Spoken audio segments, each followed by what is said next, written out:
तो चलिए आज हम डिस्कस करेंगे 12 आर्मी का जीके का क्वेश्चन पेपर था जो सितंबर 26 2021 को आया था।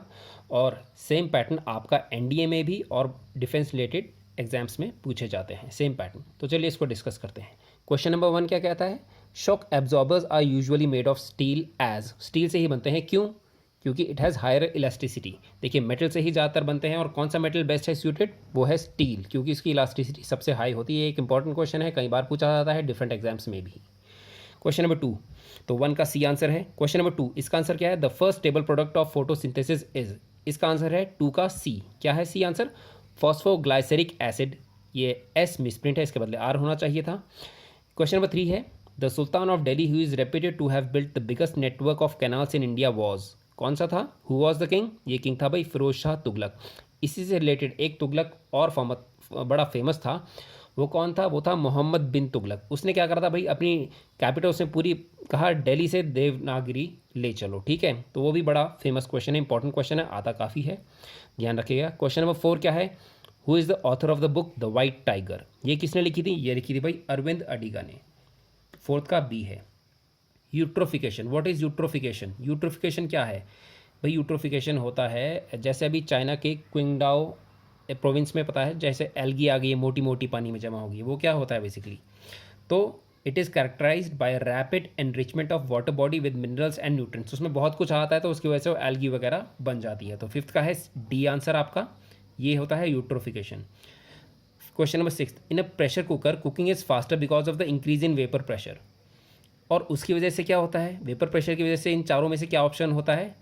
इसमें थोड़ा कंफ्यूज हो सकते हैं, बट याद रखिएगा it is increase because of vapour pressure की वजह से क्या होता है? Increase, it increases the boiling point.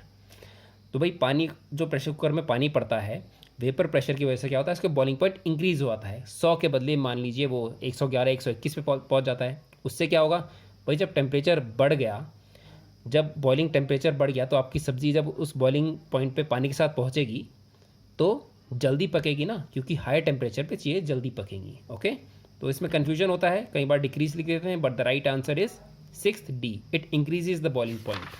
पानी का बॉइलिंग पॉइंट इंक्रीज कर देता है, ठीक है। और इसी से रिलेटेड एक और क्वेश्चन आता है कि ऑल्टीट्यूड्स पे क्या होता है? पानी का बॉइलिंग पॉइंट डिक्रीज होता है या इंक्रीज होता है? Take it as a homework, नहीं आता तो बताइएगा, otherwise you can comment. Question number 7 क्या है? In 1991 first indigenous super computer, India's first indigenous supercomputer named, this was developed by Vijay Bhatkar. भाई कौन सा था? यह है आंसर परम 8000। परम 8000 था इंडिया का पहला सुपर कंप्यूटर जो डेवलप हुआ था। क्वेश्चन नंबर 8 क्या है? A data warehouse is always, भाई डेटा वेयर हाउस ये आपका कंप्यूटर का टॉपिक है, उसमें क्या होता है? It is always subject oriented, ठीक है। The Panama canal links, question number 9 है the Panama canal links. Panama canal आपको पता है नॉर्थ और साउथ अमेरिका जो कॉन्टिनेंट है दोनों, उनको जोड़ता है लैंड का पीस। उसमें वो बेसिकली 2 वाटर बॉडीज़ को सेपरेट भी करता है, कहते हैं बीच में जोड़ता भी है। जो लैंड मास है उसमें से बीच में से एक कनाल निकाला गया है, उस वो किन 2 वाटर बॉडीज़ को जोड़ता है, बड़ी बड़ी वाटर बॉडीज़ को। तो वो 2 वाटर बॉडीज़ हैं, पैसिफिक एंड अटलांटिक ओशन, ठीक है। ये बड़ा इंपॉर्टेंट है। जलीकट्टू के बारे में पूछा जाता है, सुप्रीम कोर्ट ने इस पर कई डिसीजंस दिए थे, इसको मान्यता दी गई, फिर कुछ टाइम रोका गया, इसमें काफ़ी वो होता है। आपको पता है जैसे स्पेन में ये बुल फाइट होती है, जो बुल्स को दौड़ाते हैं, फिर रास्ते में लोग भागते हैं उनके आगे, है ना। सिमिलर होता है इंडिया में, कहाँ होता है? तमिलनाडु में होता है। Jallikattu is associated with which Indian festival, ये होता है पोंगल के दौरान खेला जाता है, ठीक है। और ये तमिलनाडु में, ये भी इसके लिए इंपॉर्टेंट है। तो जलीकट्टू के बारे में थोड़ा सा पढ़िएगा। क्वेश्चन नंबर 11 क्या कहता है? Which of the following countries have an unwritten constitution. देखिए कॉन्स्टिट्यूशन है लेकिन उसे कहा जाता है अनरिटन। इनमें से कौन है? और भी कंट्रीज़ हैं लेकिन इन सब में से वो है यूके का, यूनाइटेड किंगडम, ब्रिटेन का, ठीक है। ये देखिए यहाँ पे यूके लिखा है, हिंदी में लिखा है ब्रिटेन, इसके बदले ब्रिटेन भी लिख सकते थे। क्वेश्चन नंबर 12 क्या है? सुपरनोवा इज, भाई सुपरनोवा क्या होता है? एक्सप्लोडिंग स्टार, जब स्टार एक्सप्लोड कर जाता है उसको बोलते हैं supernova. Let us go to the next question. Question number 13 क्या होता कहता है? The largest tiger reserve in India is, सबसे बड़ा टाइगर रिजर्व कौन सा इंडिया में? यह है Nagarjun, okay. Question number 14, Sahara is located in which part of Africa. Sahara जो डेजर्ट है भाई वो अफ्रीका में किस पार्ट है? भाई ऊपर का पार्ट आप देखेंगे अफ्रीकन कॉन्टिनेंट का, वो पूरा सहारा ही रखती है, ऑलमोस्ट कहते हैं 1/3 या 1 1/4 ऑफ द कॉन्टिनेंट इज, ये सहारा डेजर्ट से ही ढकी हुई है। तो इसका आंसर क्या है? The northern part. 14th का C. Question number 15th, which among the following comes under the primary sector of Indian economy. भाई इंडियन इकोनॉमी का प्राइमरी सेक्टर कौन सा होता है? ये बेसिकली एग्रीकल्चर होता है। और अगर आपको पता होगा, डेयरी को भी हम अलाइड एग्रीकल्चरल एक्टिविटीज़ में मानते हैं। डेयरी हो गया, पोल्ट्री हो गया, मतलब एग्रीकल्चर से संबंधित जो किसान या किसानी वर्ग के लोग ही करते हैं। ठीक है, तो डेयरी है इसका आंसर। एग्रीकल्चर होता है इसके बदले, तो एग्रीकल्चर को हम टिक मारते हैं। क्वेश्चन नंबर 16 क्या है? India is developing Chabahar port in which of the following countries. ये तो अभी न्यूज़ में काफ़ी रहा भी है। ठीक है, इसमें आंसर है सी, ईरान के साथ। ठीक है, the first women to climb mount Everest was, first lady. ठीक है, इंडियन नहीं पूछा है, फर्स्ट लेडी पूछा है। कौन है? ये है जुनको ताबेई। ठीक है, ये है द फर्स्ट लेडी जिन्होंने माउंट एवरेस्ट क्लाइम करा था। Question number 18, as we go from equator to north pole. भाई आपकी अर्थ है, उसमें इक्वेटर से आप नॉर्थ पोल की तरफ गए। ये अर्थ है मान लीजिए, यहाँ पे इक्वेटर है, इक्वेटर से आप नॉर्थ पोल की तरफ गए, या यूँ मानते हैं, दिस इज बेटर वे। ठीक है, ये इक्वेटर है, ये नॉर्थ पोल है, ये साउथ पोल है। From equator as you are going towards the north pole, what happens, क्या होता है? भाई आपकी जो ग्रेविटी की वैल्यू ये इंक्रीज़ होती है। ये आपकी क्लास 9th 10th 11th की बुक्स में होगा। ठीक है, तो इंक्रीज़ होती है ग्रेविटी। पोल्स में हम मैक्सिमम बोलते हैं ग्रेविटी। ठीक है, चाहे नॉर्थ पोल की तरफ जाएँ चाहे साउथ पोल की तरफ जाएँ, ग्रेविटी इंक्रीज़ होती है। क्वेश्चन नंबर 19 क्या है? Ozone layer above the surface of earth provides a shield against. जो ओजोन लेयर है अर्थ के ऊपर, ठीक है, जो कुछ टाइम पहले डेप्रिशिएट हो रही थी, काफ़ी जो डिप्लीट हो रही थी, डेप्रिशिएट या डिप्लीट कहें तो ज़्यादा बेटर रहेगा, वो धीरे धीरे कम हो रही थी, हल्की हो रही थी, उससे खतरा आ रहा था। क्या कि अल्ट्रावायलेट रेज डायरेक्ट पड़ रही थी। तो वो हमें किस चीज़ से शील्ड करता है, किस चीज़ से बचाता है? It saves and shields and protects us from the direct ultraviolet rays. 19th का B for boy, B for Bombay है आंसर आपका। क्वेश्चन नंबर 20 क्या कहता है? Which of the following is not a directive principle of the state. Questions में हमेशा ये ध्यान लिखिए, कईयों में नॉट डाल देते हैं या इज़ नॉट, हम जल्दी में नॉट नहीं देखते, ये है इंपॉर्टेंट। कौन सा directive principle of the state policy नहीं है? जो भी आपके डायरेक्टिव प्रिंसिपल्स हैं, कुछ आई थिंक 16 या 20 के अराउंड हैं, I am not sure, but उनमें से कौन सा नहीं है? वो ये है भाई, to develop a scientific temper. मतलब भाई निर्देश, हमारे डायरेक्टिव प्रिंसिपल्स क्या हैं जिनके मुताबिक हमें अपनी सोसाइटी, अपनी इंडियन सोसाइटी, अपना इंडियन लोगों की प्रगति करनी है। डायरेक्टिव हैं ये आपके हिस्ट्री सिविक्स में है, पार्ट में होते हैं, जिसे या पॉलिटिकल साइंस कह सकते हैं। तो ये हमें निर्देशित करते हैं, हमें एक मार्गदर्शन करते हैं। ठीक है, they provide us a path like where do we have to lead the country towards and the citizens of the country. So the answer is 20B, to develop a scientific temper. ये नहीं है, this is not a directive principle. And question number 21 says Malabar is a naval exercise between India and. Malabar एक annual exercise होती है, navy exercise, naval exercise, Indian navy और दूसरे country की navy के बीच में होती है। वो दूसरी कंट्री कौन सी है? वैसे तो ये ट्राइलेटरल है, 2-3 कंट्री, इसमें जापान का नाम नहीं है, इंडिया, यूएसए और जापान के बीच में होती है। तो इनमें से जो ऑप्शन है वो है यूएसए। राइट। क्वेश्चन नंबर 22 क्या कहता है? Which foreign country is closest to Andaman islands. भाई अंडमान आइलैंड्स जो हमारे, अगर मैप देखें, ये इंडिया का मैप है तो इस तरफ है अंडमान, तो इनसे नियरेस्ट कौन सी है? वो है भाई म्यांमार। ओके। 22B। 23 क्वेश्चन है, which of the following was the first metal used by man. अब इसमें आपको याद होगा ब्रॉन्ज एज आती है, but the first metal that was used by man, जिसमें उसके बर्तन भी मिले थे, उसके सिक्के भी मिले थे, वो है कॉपर, तांबा। Right, this is the answer. ये इंपॉर्टेंट है, इसे भी याद रखिए। कन्वर्टेबिलिटी ऑफ रूपी इम्प्लाइज। भाई कन्वर्टेबिलिटी, रूपी कन्वर्टेबल है या नहीं है, इसका क्या मतलब है? इसमें आपको थोड़ा सा भी इकोनॉमिक्स या थोड़ा भी जनरल भी ध्यान देंगे तो इसका आंसर है freely permitting the conversion of rupee to other currencies and vice versa. Vice versa मतलब उल्टा, रूपी से दूसरी करेंसी मिल सकती है हमें, दूसरी करेंसी से इंडियन करेंसी मिल सकती है। अब जैसे मान लीजिए कोई करेंसी है, अगर कोई देश उसे बैन कर दे कि भाई इसमें कोई डील नहीं करेगा, तो उसकी कन्वर्टेबिलिटी कम हो जाएगी, मिनिमम हो जाएगी। राइट। सो ये है इसका आंसर 24 का सी, कि वो भाई एक करेंसी से दूसरी करेंसी में कन्वर्ट कर सके। आप रुपी से डॉलर ले सकते हैं, डॉलर लाएंगे तो उसके बदले में रुपी ले सकते हैं। ठीक है। Where did Buddha preach his first sermon, ये भी इंपॉर्टेंट है। उनको ज्ञान कहाँ मिला? Where did he find his enlightenment, ये भी इंपॉर्टेंट है। एनलाइटनमेंट उन्हें मिली थी कौन से पेड़ के नीचे में? बोध गया कहते हैं ना, वहाँ का वो पेड़, पीपल का वृक्ष भी बड़ा फेमस है, that tree is very famous, वो इंपॉर्टेंट है। बट उनका फर्स्ट सर्मन मतलब उन्होंने पहला, जैसे आपने देखा होगा ये स्पिरिचुअली अपने जो आपको कुछ अच्छी बात बताएं, जैसे कथा करते हैं या प्रवचन, बेसिकली सर्मन मीन्स प्रवचन, जो प्रवचन देते हैं उन्होंने पहला कहाँ दिया था, जब उन्हें एनलाइटमेंट हो गई थी उसके बाद उन्होंने दिया था, वो दिया था उन्होंने सारनाथ में। ये इंपॉर्टेंट है। Let us move to the next question, question number 26। Question number 26 क्या कहता है, the only country in the world whose flag is not a square या रेक्टेंगल। भाई स्क्वायर या रेक्टेंगल जैसा नहीं है, थोड़ा कुछ वी कैन से थोड़ा सा इरेगुलर शेप्ड है, इरेगुलर कटा या नॉन स्क्वायर शेप्ड है। वो कौन सा है भाई, नेपाल का है। नेपाल का आपको याद होगा ऐसे तो जिगजैग टाइप का है थोड़ा, right. So question number 27, who was the first women president of INC. ये इंपॉर्टेंट है, इसमें फर्स्ट वुमेन प्रेसिडेंट लिखा था। इसको आप गूगल सर्च करेंगे तो ऑप्शन देगा, सबसे ऊपर ऑप्शन दिखाएगा सरोजिनी नायडू। बट होता क्या है, गूगल में जो ऑप्शन आते हैं वो होते हैं सर्च के बेस पे, तो करेक्ट ढंग से देखिएगा। फर्स्ट इंडियन वुमेन प्रेसिडेंट नहीं पूछ रहा है, फर्स्ट वुमेन प्रेसिडेंट पूछ रहा है, फर्स्ट लेडी प्रेसिडेंट। तो आंसर है मिसेस एनी बेसेंट, ठीक है। ये पहली लेडी थी, ये इंडियन नहीं थी लेकिन ये पहली लेडी थी जो प्रेसिडेंट थी आईएनसी की। अगर पूछता कि first Indian women president of INC, Indian national Congress, तो आंसर होता सरोजिनी नायडू। इसमें ध्यान दीजिएगा, आंसर है ए, मिसेस एनी बेसेंट।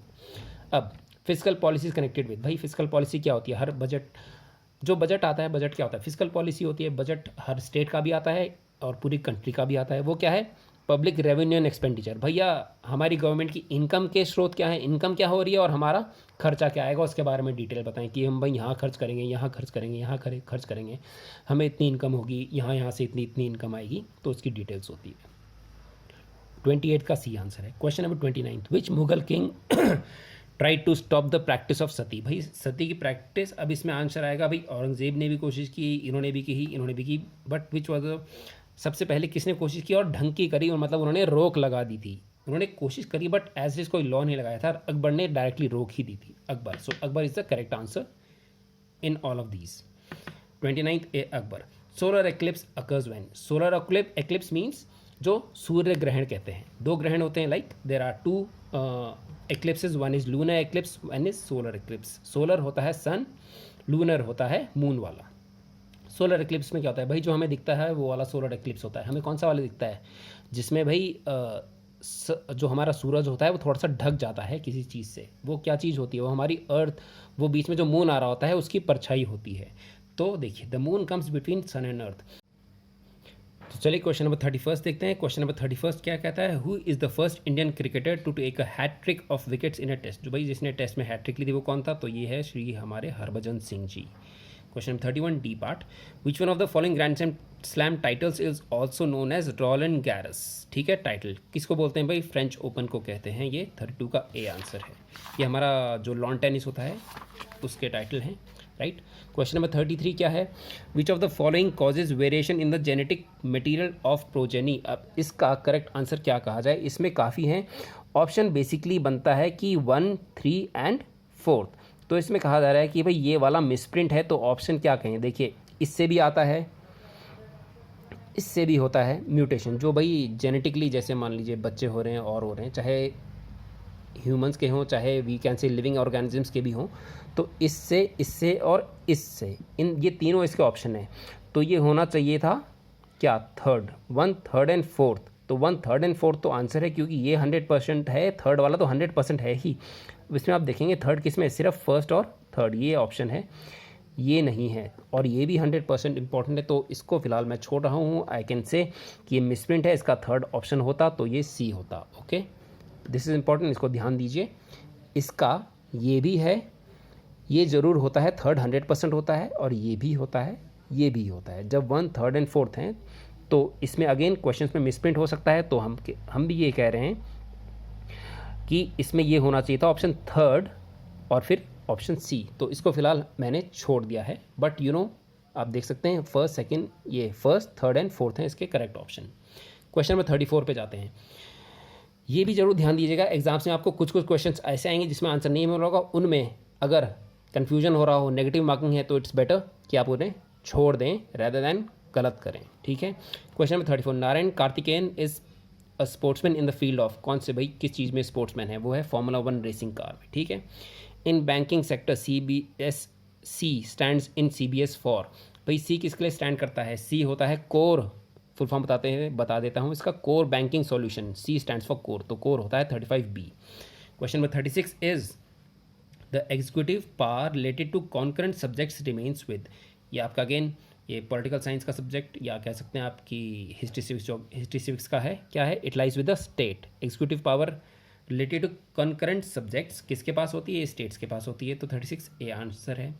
37 है the process of arranging data in a logical sequence is called, data कोई भी चीज़ है उसको लॉजिकल सीक्वेंस में ले जाइए। जब आप देखते होंगे कभी जब आप शॉपिंग वगैरह भी करते हैं तो कहता है सॉर्ट बाय, प्राइस से सॉर्ट कर दो, लेटेस्ट से सॉर्ट कर दो। सॉर्ट मतलब होता है अरेंज, असेंडिंग टू डिसेंडिंग या डिसेंडिंग टू असेंडिंग, या जिस भी तरह से अरेंज करना चाहें तो उसको क्या चीज़ कहते हैं, उसको कहते हैं सॉर्टिंग। तो भाई उस चीज़ को कहते हैं सॉर्टिंग जो सीक्वेंस में अरेंज करते हैं। 37 का है डी आंसर। 38 होगा which of the following is a biodegradable waste. भाई बायोडिग्रेडेबल वेस्ट मतलब जो नॉर्मली नेचर से, मान लीजिए उसे आप मिट्टी में डाल दें, बाहर फेंक दें, तो धीरे धीरे अपने आप ही गल जाएगा और विलीन हो जाएगा नेचर में। व्हाट इज़ इट, ये क्या होता है, नायलॉन होता है? नहीं, आपको पता है प्लास्टिक ये सब बायोडिग्रेडेबल नहीं होता, आराम से नहीं नेचर में समाहित होता है।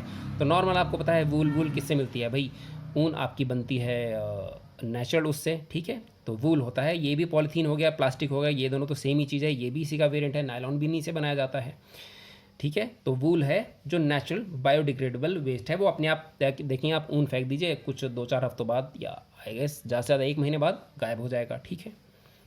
बारिश धूल मिट्टी से वो धीरे धीरे सड़ जाएगा, डिग्रेड हो जाएगा, बायोडिग्रेडेबल हो जाएगा, ठीक है। तो 38 है सी। 39 who among the following has not one Nobel prize. अब अगेन नॉट वाला है क्वेश्चन, भाई जिसको नोबेल प्राइज़ नहीं मिला है, भाई कैलाश सत्यार्थी को भी मिला है, मदर टेरेसा को भी मिला है, H.G. खुराना को भी मिला है, बच्चा है कौन, श्री जवाहरलाल नेहरू, इनको नहीं मिला था। तो 39th A is the answer. Let's move on.